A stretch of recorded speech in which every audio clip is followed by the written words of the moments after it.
Hi friends, welcome to our online school मंडा। अब बात करते हैं अपन मॉडल्स की। हम पढ़ रहे थे मॉडल्स। तो मॉडल्स में हमने पढ़ लिया था कैन, कुड और मे का यूज हमने पढ़ा था। इसके बाद हम बात करते हैं आज मे के पास्ट के रूप में माइट का यूज हम पढ़ेंगे। तो बात करते हैं माइट की। तो देखो माइट का यूज कहाँ पर होता है। माइट का यूज होता है, माइट का यूज मे के पास्ट में। मे का पास्ट होता है माइट, तो मे के पास्ट के रूप में माइट का यूज हम कहाँ पढ़ते हैं, इनडायरेक्ट स्पीच में क्या करते हैं, मे के पास्ट के रूप में माइट का प्रयोग हम करते हैं। For example, he said you may go now. तो अपने पास में डायरेक्ट का सेंटेंस है, इसको जब हम इनडायरेक्ट में चेंज करेंगे तो ये मे किस में चेंज हो जाएगा, माइट में हो जाएगा। जैसे ही सेड का सेड रह जाएगा और कनेक्टिव क्या लग जाएगा, दैट लग जाएगा। यू किस में चेंज हो जाएगा, ठीक है। यू को हमने चेंज कर दिया, आई में चेंज कर दिया मान लो, ठीक है। किस में चेंज कर दिया, आई में, क्योंकि हमने यहाँ पर मान लिया था, एक ऑब्जेक्ट मान लिया था, मी मान लिया हमने। जब हमने यहाँ पे ऑब्जेक्ट माना तो ये यू किस में चेंज हो गया, आई में चेंज हो गया। और क्या हो जाएगा, मे का क्या हो जाएगा, माइट, और गो का गो, और नाउ का हो जाएगा देन। नाउ का क्या हो जाएगा, देन हो जाएगा। इस प्रकार से हम मे का, माइट का प्रयोग मे के पास्ट के रूप में करते हैं। इसके बाद में अगला जो माइट का यूज होता है वो कहाँ होता है, माइट का प्रयोग हम करते हैं लेस पॉसिबिलिटी के लिए, कम संभावना के लिए क्या करते हैं, हम माइट का यूज करते हैं। संभावना कम होती है वहां पर हम माइट का यूज करते हैं। देखो ज्यादा संभावना होती है माइट से, तो वहां पर मे का प्रयोग हम करते हैं। और मे से भी ज्यादा जो संभावना होती है वो किस में होती है, मे से ज्यादा संभावना किस में होती है, कैन में होती है। और मे से कम संभावना किस में होती है, माइट में होती है। यानी सबसे ज्यादा कम संभावना माइट में, माइट से ज्यादा मे में, और मे से ज्यादा कैन में संभावना होती है। तो यहाँ पर हम कम संभावना की बात कर रहे हैं, तो यहाँ पे क्या आ जाएगा, माइट का प्रयोग होता है लेस पॉसिबिलिटी के लिए। जैसे इट रेन टुडे, यदि संभावना कम होती है तो क्या हो जाएगा, रेन के साथ में क्या हो जाएगा, यहाँ पे माइट का प्रयोग हो जाएगा। तो इट माइट रेन टुडे, यानी संभावना यदि कम होती है। तो इस प्रकार के सेंटेंस में अगर हमारे पास में आगे पीछे कोई सेंटेंस होता तो हम देख करके कर सकते हैं आसानी से। लेकिन अपने पास में यदि सेंटेंस नहीं होता, और वो फिर अपने पास में मॉडल पर निर्भर करता है, अपने पास में जो ऑप्शन होते हैं उन ऑप्शनों पर डिपेंड करता है कि यहाँ पर माइट हम यूज करें या मे यूज हम करें। क्योंकि यहाँ पर अपने पास में ये सही सेंटेंस है, तो यहाँ पे अगर मे ऑप्शन होता है तो मे भी हो सकता है, ठीक है। इस पे सेंटेंस में देखना, there are no clouds in the sky, आकाश में किसी प्रकार के बादल नहीं है। यदि बादल है, ठीक है, या फिर ऐसे कर सकते हैं, देयर आर फ्यू क्लाउड्स, बहुत कम बादल है, या फिर बादल नहीं है। तो वहां पर जब बादल ही नहीं है तो फिर बारिश होने की संभावना क्या हो जाती है, कम हो जाती है। और जहां कम संभावना होगी फिर वहां पर क्या हो जाएगा, माइट का प्रयोग हो जाएगा। तो जहां पर लेस पॉसिबिलिटी होती है, कम संभावना होती है, वहां पर हम माइट का यूज करते हैं। अगला देखते हैं, माइट का प्रयोग हम कहाँ करते हैं, पोलाइट रिक्वेस्ट के लिए माइट का प्रयोग करते हैं। पोलाइट रिक्वेस्ट या परमिशन के भाव को प्रकट करने के लिए हम किसका प्रयोग करते हैं, माइट का प्रयोग करते हैं, ठीक है।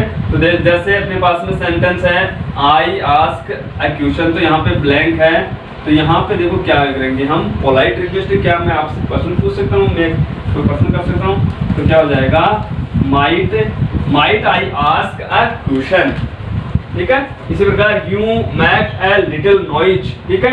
यहाँ पे परमिशन है, क्या है, परमिशन दी जा रही है। तो आप क्या कर सकते हो, थोड़ा सा शोरगुल कर सकते हो या थोड़ी सी बातचीत कर सकते हो। तो यहाँ पे क्या हो जाएगा, you might make a noise. तो पोलाइट रिक्वेस्ट के लिए या परमिशन के भाव को प्रकट करने के लिए किसका यूज किया जाता है, माइट का यूज किया जाता है। अब देखते हैं आगे, नोट लगा करके लिखना है, नोट लगा करके ध्यान देना, नोट लगा करके, क्योंकि हमने पोलाइट रिक्वेस्ट पहले भी पढ़ी है। कैन वाला जब हमने पढ़ा था वहां पर भी हमने पोलाइट रिक्वेस्ट पढ़ी थी, और मे वाला जब हमने पढ़ा था उसमें भी क्या था, पोलाइट रिक्वेस्ट थी। तो यहाँ पे देखो रिक्वेस्ट का भाव था, पोलाइट रिक्वेस्ट के लिए कैन, मे का, कुड और माइट का प्रयोग करते हैं। कैन का भी करते हैं, मे का भी करते हैं, कुड का भी करते हैं, माइट का भी करते हैं। और ध्यान देना एक शब्द और है, वुड का भी करते हैं। वुड का प्रयोग भी हम पोलाइट रिक्वेस्ट के लिए करते हैं, लेकिन वुड में जो पोलाइट रिक्वेस्ट होती है वो कैसी होती है, सामान्य पोलाइट होती है, जनरल, ठीक है, जनरल पोलाइटनेस उसमें होती है वुड में, सामान्य जो पोलाइटनेस होती है वो वुड में होती है। बाकी यहाँ पर मोर पोलाइट होती है, किसी में लेस पोलाइट होती है, ठीक है, इस प्रकार से करते हैं। तो वुड में ज्यादा पोलाइटनेस होती है। देखते हैं, बात करते हैं आगे। देखो, लेकिन क्या होता है, पोलाइटनेस तो इनसे सबसे दर्शाई जा सकती है, ये भी पोलाइट को दर्शाता है, ये भी और ये भी। लेकिन क्या होता है, कैन और मे से ज्यादा जो पोलाइटनेस होती है वो कुड और माइट में होती है। कैन से और मे से ज्यादा पोलाइटनेस किस में होती है, या तो कुड में होती है या माइट में होती है। अब माइट और कुड में भी, कुड में ज्यादा होती है, माइट से ज्यादा किस में होती है, कुड में पोलाइटनेस होती है। इसी प्रकार इसमें देखो तो कैन से ज्यादा पोलाइटनेस किसमें होती है, मे में होती है। कैन से ज्यादा पोलाइटनेस मे में होती है। तो यहाँ पे ये आपको ध्यान रखना है, पोलाइटनेस के लिए मॉडल्स हमेशा कंफ्यूजिंग करते हैं, इसलिए मॉडल्स को ध्यान से पढ़ना है। तो मैं क्या बता रहा हूँ कि पोलाइटनेस के लिए हम इनका प्रयोग करते हैं और इसका प्रयोग भी करते हैं। इसका प्रयोग सामान्य पोलाइट के लिए करते हैं, जब हम वुड पढ़ेंगे तो वहाँ पढ़ेंगे कि वुड का प्रयोग कैसे करते हैं, सामान्य पोलाइटनेस के लिए करते हैं। लेकिन ध्यान रखना, यहाँ पर इन चारों में थोड़ा सा डिफरेंस होता है कि अगर ज्यादा पोलाइटनेस होती है, जैसे कहीं पर लेस पोलाइट होता है, कहीं पर मोर पोलाइट रिक्वेस्ट होती है, ठीक, वहां पर ध्यान रखना। तो कैन से ज्यादा कुड और माइट में होती है, और कैन और मे से ज्यादा कुड और माइट में होती है, और कैन से ज्यादा मे में होती है, कुड से ज्यादा माइट से ज्यादा कुड में पोलाइटनेस होती है। तो ये आपको ध्यान रखना है। बात करते हैं आगे इसके यूजेस की। जो बात करते हैं आगे सेल, यूज ऑफ सेल की बात करते हैं अगले मॉडल की। तो सेल का प्रयोग कहाँ करते हैं, तो सेल का प्रयोग आपको पता है हम कहाँ करते हैं, सामान्य भविष्य को दर्शाने के लिए हम क्या करते हैं, विल और सेल का प्रयोग करते हैं। तो देखो, विल और सेल का प्रयोग हम क्या करते हैं, सामान्य भविष्य को दर्शाने के लिए करते हैं। तो देखो, एक बार इसको कॉन्सेप्ट को समझते क्या कहता है कि जब कभी क्या करते हैं हम, सामान्य भविष्य की बात आती है, सामान्य भविष्य की बात आती है, तो हम क्या करते हैं, कौन से मॉडल का यूज करते हैं, विल और सेल का हम प्रयोग करते हैं। किसका प्रयोग करते हैं, विल और सेल का प्रयोग सामान्य भविष्य को दर्शाने के लिए करते हैं। अब आपको ये पता होना चाहिए कि क्या सेल का प्रयोग किसके साथ में करते हैं, हम आई और वी के साथ में करते हैं, आई और वी के साथ में करते हैं। और विल का प्रयोग किसके साथ में करते हैं, ही, सी, इट, दे, या फिर कोई नाउन है, चाहे वो प्लूरल हो चाहे सिंगुलर हो, उनके साथ में हम किसका प्रयोग करते हैं, विल का। यानी सामान्य भविष्य जब हम दर्शाएंगे तो किसका प्रयोग करेंगे, विल और सेल का प्रयोग करेंगे, और सेल का प्रयोग आई और वी के साथ में होता है। तो यही बात हमने यहाँ लिखी है कि सेल का प्रयोग क्या होता है, first person pronoun. First person कौन कौन से हैं, आई और वी है, इनके साथ में हम क्या करते हैं, सामान्य भविष्य को दर्शाने, सामान्य भविष्य के कार्य को दर्शाने के लिए क्या करते हैं, विल, आई और वी के साथ में सेल का प्रयोग किया जाता है। फॉर एग्जाम्पल, आई ब्लैंक, ठीक है, गो टू जयपुर, ठीक है, गो टू जयपुर टुमारो, तो मैं कल क्या करूंगा, जयपुर जाऊंगा। तो यहाँ पे सामान्य भविष्य की बात आ रही है, तो आई और वी के साथ में हम सेल का प्रयोग करते हैं। इसी प्रकार अगला सेंटेंस, वी लिव हियर, तो क्या हो जाएगा, वी शैल लिव हियर, मैं यहाँ रहूंगा। इस प्रकार सामान्य भविष्य के लिए हम क्या करते हैं, आई और वी के साथ में सेल का प्रयोग करते हैं। और आई और वी क्या है, फर्स्ट पर्सन सब्जेक्ट है। अब बात करते हैं अगले, अगला नियम क्या कहता है कि सेल का प्रयोग हम क्या करते हैं, सेकंड पर्सन, कौन कौन सा है, यू, तो यहाँ पे यू भी है सेकंड पर्सन, तो यू सेकंड पर्सन तथा third person subject. Third person कौन कौन से हैं, ही, सी, इट, दे, सिंगुलर नाउन और प्लूरल नाउन। इनके साथ में क्या करते हैं, कमांड को दर्शाने के लिए, कमांड का मतलब होता है आदेश, कमांड को दर्शाने के लिए, प्रोमिज वादा को दर्शाने के लिए, थ्रेटन धमकी को दर्शाने के लिए, और डिटर्मिनेशन दृढ़ संकल्प को दर्शाने के लिए, और कंपल्सन यानी किसी कार्य की अनिवार्यता को दर्शाने के लिए या प्रकट करने के लिए किया जाता है। अब इसको समझते हैं। देखो यहाँ पर इस नियम को थोड़ा सा, ये तो एक लिखी लिखाई बात है, इसको थोड़ा सा प्रैक्टिकल में समझते हैं। ठीक है, हमने क्या पढ़ा है कि सेल का प्रयोग हम किसके साथ में करते हैं और विल का प्रयोग हम किसके साथ में करते हैं। सामान्य भविष्य को दर्शाने के लिए क्या करते हैं, हम आई और सेल और विल का प्रयोग करते हैं। तो सेल का प्रयोग सामान्य भविष्य को दर्शाने के लिए किसके साथ में करते हैं, आई और वी के साथ में करते हैं। ठीक है। और विल का प्रयोग किसके साथ में करते हैं? ही, शी, इट, दे, यू या फिर कोई नाउन है, इनके साथ में हम क्या करते हैं? विल का प्रयोग करते हैं जब कभी भी सामान्य भविष्य की बात आती है। अब अगर हमें कमांड दर्शाना होता है, प्रोमिस, थ्रेटन, डिटर्मिनेशन या कंपल्सन दर्शाना होता है, तो ये कार्य क्या हो जाता है? ये कार्य मतलब थोड़ा उल्टा हो जाता है। मतलब आई और वी का प्रयोग तो हो जाएगा विल के साथ में, ठीक है, और सेल का प्रयोग किसके साथ में हो जाएगा? ही, सी, इट, दे और किसी नाउन के साथ में हो जाएगा। क्लियर है? कैसे कि सामान्य भविष्य जब दर्शाना होगा तो सेल का प्रयोग किसके साथ में होगा? आई और वी के साथ में, और विल का प्रयोग किनके साथ में होगा? इनके साथ में होगा, ठीक है। अब जब कभी क्या होगा, किसी कार्य की कमांड को दर्शाना होता है, प्रोमिस को, थ्रेटन को, डिटर्मिनेशन को, कंपल्सन को दर्शाना होता है, तब हम क्या करते हैं? सेल का प्रयोग तो करते हैं ही, सी, इट, दे और यू और किसी नाउन के साथ में, और विल का प्रयोग करते हैं आई और वी के साथ में, ठीक है। तो यही बात हमने यहाँ पे लिख दी कि सेल का प्रयोग सेकंड पर्सन यू के साथ में, थर्ड पर्सन सब्जेक्ट्स के साथ में, क्या करने के लिए? कमांड को दर्शाने के लिए, प्रोमिस, थ्रेटन, डिटर्मिनेशन और कंपल्सन को प्रकट करने के लिए हम इसका प्रयोग करते हैं। एग्जांपल्स देखते हैं, जैसे you blank sit outside the office. तो यहाँ पे ऑफिस में किसी को आदेश दिया गया कि आपको क्या करना है? ऑफिस के बाहर बैठना है। तो यहाँ पे क्या हो जाएगा? You shall sit outside the office. तो देखो आपने जनरल वे में हम क्या करते हैं? सेल का प्रयोग आई और वी के साथ में करते हैं, लेकिन यहाँ पर सेल का प्रयोग किसके साथ में हुआ है? यू के साथ में। इसका मतलब या तो ये कमांड या प्रोमिस, थ्रेटन, डिटर्मिनेशन या कंपल्सन किसी में से एक कार्य को प्रकट करेगा। तो यहाँ पर ये कार्य जो है वो क्या कर रहा है? कमांड को प्रकट कर रहा है। तो कमांड को जो वाक्य प्रकट करते हैं उनके साथ में क्या होता है? उन वाक्यों में सब्जेक्ट के साथ में सेल का प्रयोग होता है, सेकंड पर्सन और थर्ड पर्सन सब्जेक्ट के साथ में सेल का प्रयोग। आगे बात करते हैं, he blank go there at once. He go there at once. तो यहाँ पर क्या हो गया? यहाँ पर उसको कमांड दिया गया, आदेश दिया गया कि तुम्हें एक बार वहां जाना है, तो क्या हो जाएगा? सेल हो जाएगा।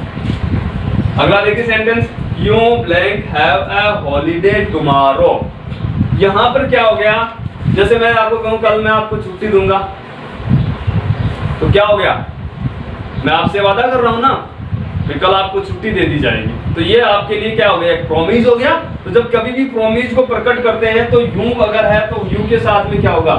सेल का प्रयोग होगा। तो क्या हो जाएगा? You shall have a holiday tomorrow. कल आपको छुट्टी मिल जाएगी।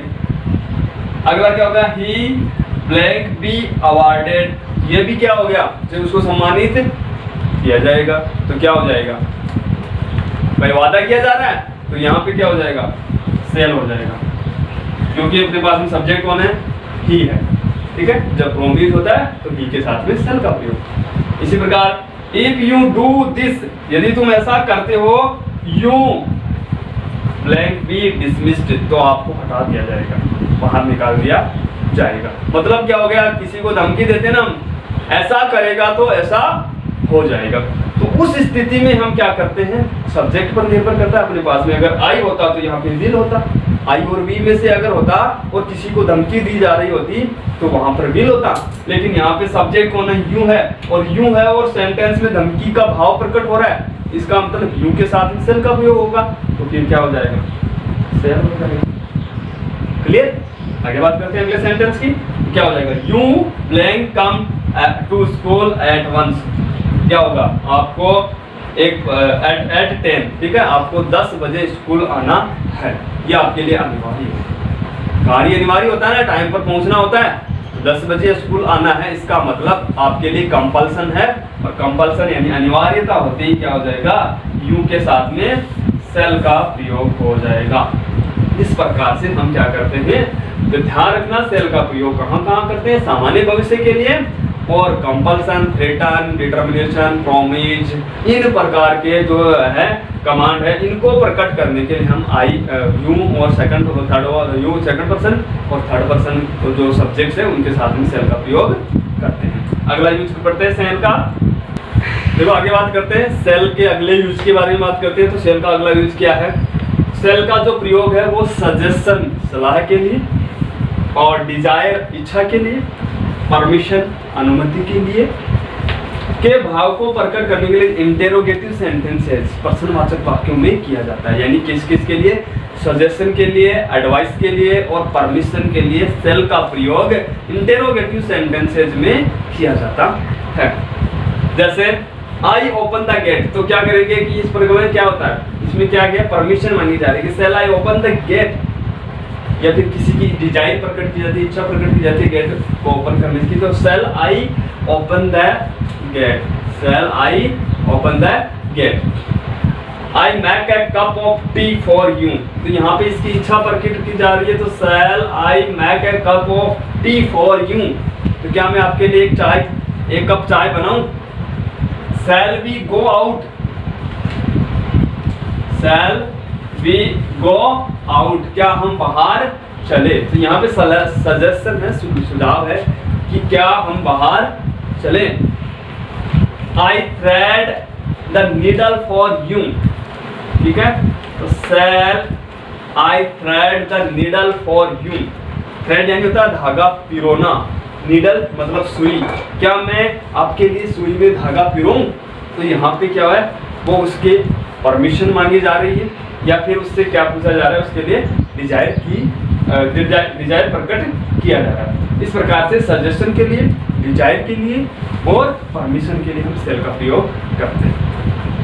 बात करते हैं अगले मॉडल के बारे में।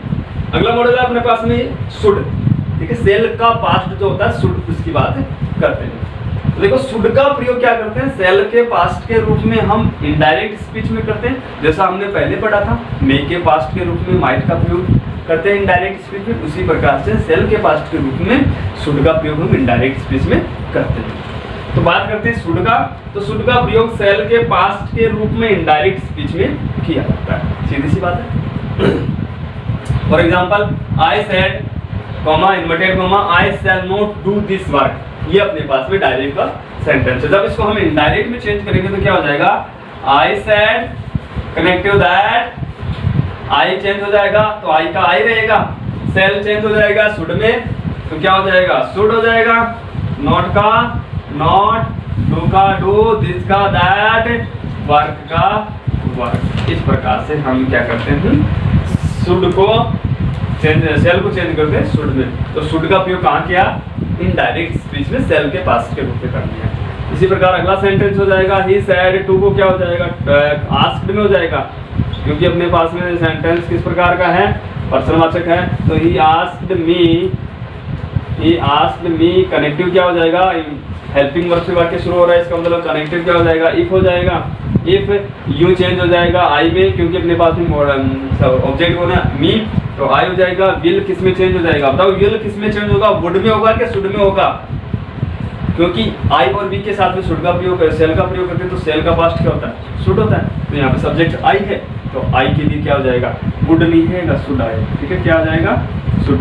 और हेल्प मी का क्या हो जाएगा? मी ही हो जाएगा। तो मी का ही, क्योंकि अपने पास में क्या है? ये फर्स्ट पर्सन प्रोनाउन है, ऑब्जेक्ट है, तो इसका सब्जेक्ट के अकॉर्डिंग इसका ऑब्जेक्ट हिम हो जाएगा। इस प्रकार से हम शुड का प्रयोग सेल के पास्ट के रूप में इनडायरेक्ट स्पीच में करते हैं। बात करते हैं अगले मॉडल की, सॉरी अगले यूज की। तो क्या हो जाएगा? शुड का प्रयोग हम क्या करते हैं? मॉरल ऑब्लिगेशन के लिए। किसके लिए करते हैं? Moral obligation. और मॉरल ऑब्लिगेशन का मतलब होता है नैतिक कर्तव्य, ठीक है। किसी का नैतिक कर्तव्य होता है, अपना खुद का भी होता है नैतिक कर्तव्य। या फिर बात करते हैं यहाँ पे और मतलब अथवा के लिए, या फिर ड्यूटी मतलब कोई कर्तव्य को प्रकट करने के लिए हम किसका प्रयोग करते हैं? शुड का प्रयोग करते हैं। फॉर एग्जाम्पल वन ब्लैंक, मतलब यहाँ पे कोई मॉडल आएगा लव वंस कंट्री, कि प्रत्येक को अपने देश से प्रेम करना चाहिए। तो यहाँ पर क्या हो जाएगा? उनकी नैतिक कर्तव्य है, क्योंकि प्रत्येक देश का नागरिक है, वो क्या करता है? अपने अपने देश से प्रेम करता है, तो प्रत्येक को अपने देश से प्रेम करना चाहिए। तो यहाँ पे क्या हो जाएगा? One should love one's country, we blank not tell a lie, ये हमारा नैतिक कर्तव्य, ये हमारा कर्तव्य है कि हमें झूठ नहीं बोलना चाहिए। तो क्या हो जाएगा, we should not tell a lie. Children blank obey their parents, बच्चों को अपने माता पिता की आज्ञा का पालन करना चाहिए। तो यहाँ पर उनका नैतिक कर्तव्य है, तो क्या हो जाएगा, children should obey their parents, we should speak the truth. ये हमारा कर्तव्य है या नैतिक कर्तव्य है। कई कईयों की आदत होती है कि वो अपने नैतिक कर्तव्य से हट जाते हैं, तो झूठ बोलने लगते हैं। ठीक है, तो वो क्या हो जाएगा, we should speak the truth, हमें सत्य बोलना चाहिए। तो इस प्रकार से शुड का प्रयोग मॉरल ऑब्लिगेशन के लिए या फिर ड्यूटी के लिए हम करते हैं। एक पढ़ लिया था सेल के पास्ट के रूप में इनडायरेक्ट स्पीच में, दूसरा हमने पढ़ लिया है मॉरल ऑब्लिगेशन या ड्यूटी के लिए शुड का प्रयोग करते हैं। बात करते हैं अगले यूज की। देखो बात करते हैं अगले यूज की, शुड के अगले यूज है उसकी बात करते हैं। तो शुड का प्रयोग हम कहाँ करते हैं, एडवाइस के भाव को प्रकट करने के लिए किया जाता है। शुड का प्रयोग है वो कहाँ करते हैं, जब किसी एडवाइस की बात होती है, सलाह की बात होती है, तो उसके भाव को प्रकट करने के लिए हमें शुड का प्रयोग करते हैं। फॉर एग्जाम्पल के रूप में देखते हैं, use blank not laugh at his mistake. Laugh at का मतलब होता है मजाक बनाना। ठीक है, तो आपको क्या नहीं करना चाहिए, उसकी गलतियों का मजाक नहीं बनाना चाहिए, ये आपको सलाह दी जाती है। तो सलाह के भाव को प्रकट करने के लिए किसका प्रयोग किया जाता है, शुड का प्रयोग किया जाता है। तो ये उसके लिए सलाह है कि you should not laugh at his mistakes, या फिर ऐसे भी हो सकता है you should not laugh at poor, आपको गरीबों का मजाक नहीं बनाना चाहिए। अगला सेंटेंस है, you blank abstain from wine. Abstain का मतलब क्या होता है, अब्सटेन का मतलब होता है बचना या दूर रहना। दूर रहना, अब्सटेन का मतलब होता है बचना या दूर रहना। फ्रॉम वाइन यानी शराब, तो आपको क्या करना चाहिए, शराब से दूर रहना चाहिए या बचना चाहिए। तो ये आपके लिए सलाह है। तो सलाह के लिए क्या होता है, शुड का प्रयोग होता है। He blank consult a doctor।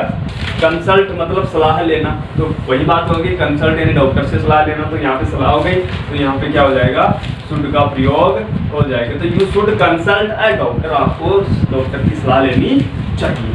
इसके बाद में बात करते हैं शुड के अगले प्रयोग की। तो शुड का अगला प्रयोग क्या कहता है, 4 नंबर का, शुड का प्रयोग कहाँ करते हैं, शुड का प्रयोग हम करते हैं लेस्ट के बाद निगेटिव पर्पज यानी नकारात्मक उद्देश्य है उसको प्रकट करने के लिए लेस्ट के बाद में शुड का प्रयोग किया जाता है।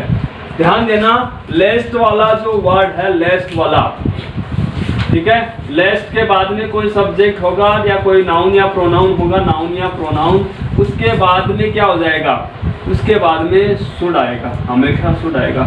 तो लेस्ट के बाद में ऑलवेज शुड आता है, ये ध्यान रखना, जहां सेंटेंस में लेस्ट शब्द है वहां पे शुड आता है। ठीक है, जहां कहीं पे सेंटेंस में शुड आएगा, सॉरी लेस्ट आएगा, तो वहां आपको ध्यान रखना है शुड आवश्यक रूप से शुड ही आएगा। तो यहाँ पे लेस्ट के बाद में शुड का प्रयोग, जैसे ही रैन फास्ट, लेस्ट ही शुड आएगा यहाँ पे। ठीक है, क्या आ जाएगा, शुड मिस द ट्रेन, वह तेज दौड़ा, अन्यथा क्या होता है, नकारात्मक पर्पज है, अन्यथा उसकी जो ट्रेन है वो मिस हो जाती, छूट जाती।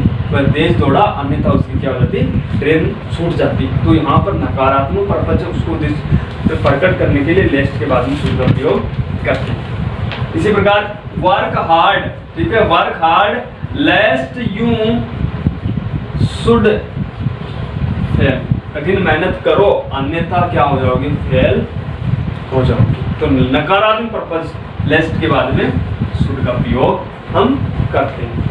शुड का अगला प्रयोग देखते हैं। शुड का अगला प्रयोग क्या कहता है कि शुड का प्रयोग कहाँ करते हैं, फॉर्मल नोटिस, ठीक है, फॉर्मल यानी औपचारिक, फॉर्मल नोटिस और इंस्ट्रक्शंस है, यानी औपचारिक सूचना या निर्देश हो उनको प्रकट करने के लिए, औपचारिक जो सूचनाएं होती हैं या निर्देश होते हैं उनको प्रकट करने के लिए हम शुड का प्रयोग करते हैं। जैसे कैंडिडेट, ठीक है, candidates should answer all the questions, ठीक है, शुड, यहाँ पे कोई भी एग्जाम होती है तो वहाँ पर इंस्ट्रक्शंस आते हैं, निर्देश आते हैं, तो वहाँ पर अंग्रेजी में भी लिखा होता है, इंग्लिश में भी आते हैं, हिंदी में भी आते हैं। तो वहाँ पर लिखा होता है कि कैंडिडेट यानी प्रार्थी जो होते हैं, अभ्यर्थी होते हैं, उनको सारे प्रश्नों के उत्तर देने होंगे।